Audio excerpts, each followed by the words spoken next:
مثل ما میم مثل مریم میم مثل مادر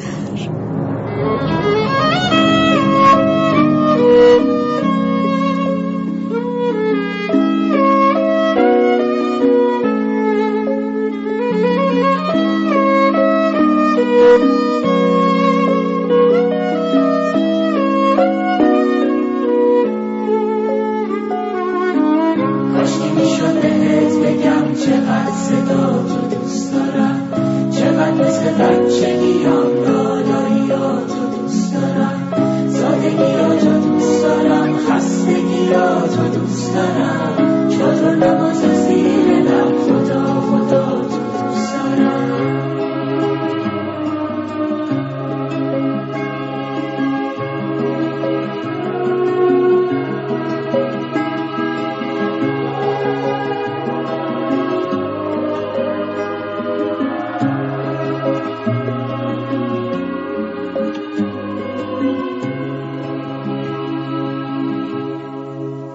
کاشکی رو تاقچه دلت آینه و شمدون می شدم، تو دشت ابری چشات یه قطره بارون می شدم. کاشکی می شد یه دشت گل برات لالایی بخونم، یه آسمون نرگس و یاس تو باغ دستات بشونم.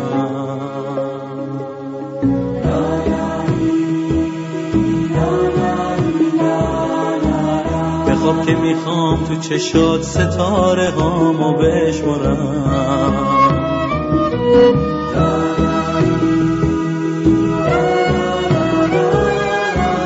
پیشم بمون که تا ابد دنیا رو با تو دوست دارم.